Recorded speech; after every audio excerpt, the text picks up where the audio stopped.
Olá, pessoal. Professor Carlos Wilker, e vamos dar início a mais uma aula de história.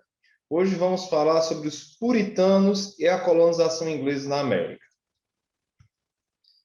A colonização inglesa na América, ela é tardia, ou seja, ela só vai ser iniciada a partir do século XVII, mais especificamente em 1620, quando alguns ingleses chegam na América com a finalidade de construir uma sociedade de eleitos, entre aspas. A gente vai entender daqui a pouco o porquê desse eleitos.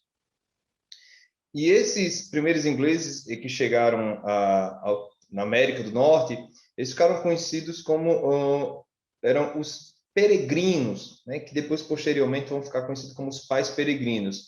E eles vieram no Mayflower, que era um navio. E eles eram um grupo de puritanos ingleses.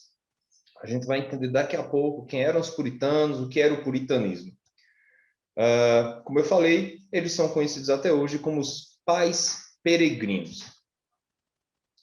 O puritanismo, né? O que é o puritanismo? O puritanismo ele foi um movimento religioso muito influente na Inglaterra. É uma concepção cristã que vai surgir a partir da a Reforma Protestante, ali em 1517, início do século XVI, e tendo posteriormente se tornado a principal tradição religiosa dos Estados Unidos da América.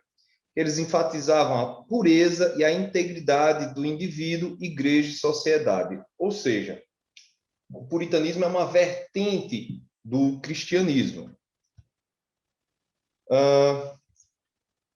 O calvinismo. O que é que tem a ver calvinismo com o puritanismo?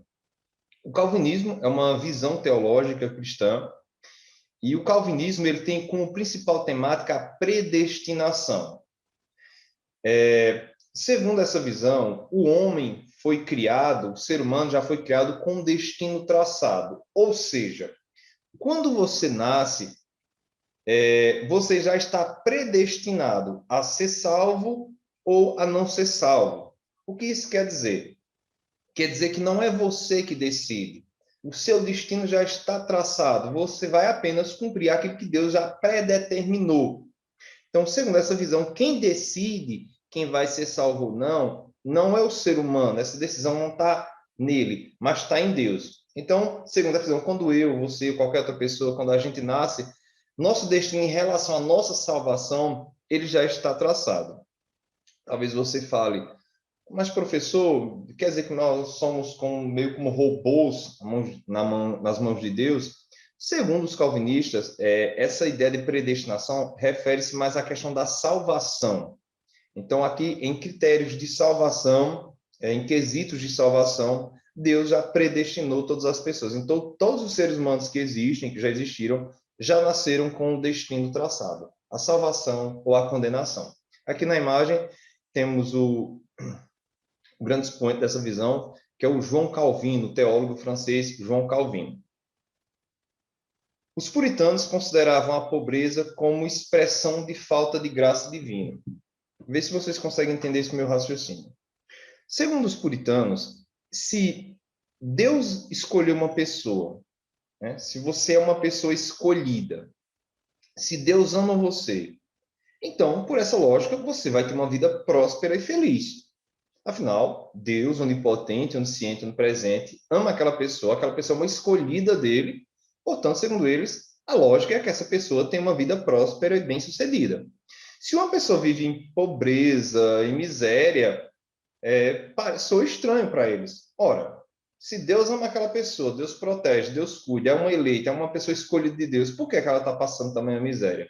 Então, eles consideravam que a pobreza e a miséria era uma expressão de falta de graça divina. O que é graça? É um favor imerecido. Os puritanos defendem que quanto mais privilegiada uma pessoa fosse, os mais ricos, com mais posses, provavelmente aquilo seria um sinal de que essas pessoas eram as escolhidas para a salvação, seguindo o raciocínio que eu falei anteriormente. E, ao contrário disso, os pobres e os desafortunados eram escolhidos para a perdição. Portanto, a sua prosperidade, a forma como você leva a sua vida, as suas conquistas, elas são sinais se você é ou não é um escolhido de Deus, se você é ou não um eleito de Deus. Lembra que eu falei de eleitos? Pois bem, para os puritanos, existem aqueles eleitos, aqueles que foram escolhidos por Deus para serem salvos. E existem os não eleitos, aquelas pessoas que já foram, desculpa, que já foram escolhidas para a condenação. Esse pensamento ele é contrário ao pensamento católico do livre-arbítrio. Não só a Igreja Católica, mas muitas outras igrejas protestantes ou evangélicas, como você preferir, também discordam dessa ideia. Segundo a ideia do livre-arbítrio, o indivíduo, por sua própria liberdade e autonomia, ele é quem decide se ele quer ser salvo ou não. Então, segundo a visão do livre-arbítrio, cabe ao ser humano decidir se ele quer ou não seguir os ensinamentos e se voltar para Deus. E a partir dessa escolha, no seu esforço, ele pode alcançar a salvação. Totalmente, um pensamento totalmente contrário à ideia da predestinação, né? Em que você já nasce predestinado, ou seja, não cabe a você escolher. Deus já escolheu. E não tem como você fugir dessa vontade, dessa predestinação divina. Deu para entender? Então, vou ficando por aqui e até a próxima.